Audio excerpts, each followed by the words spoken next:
Bakit may mga taong hindi marunong tumanggap ng pagkakamali?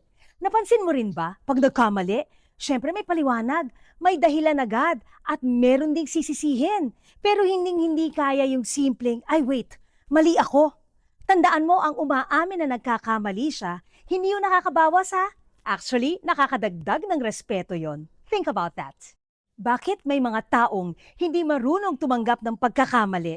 Napansin mo rin ba, pag nagkamali, syempre may paliwanag, may dahilan agad, at meron ding sisisihin.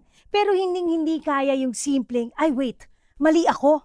Tandaan mo, ang umaamin na nagkakamali siya, hindi yung nakakabawas ha.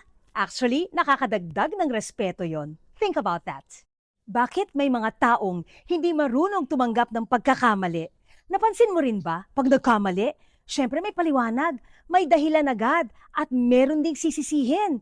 Pero hindi kaya yung simpleng, ay wait, mali ako.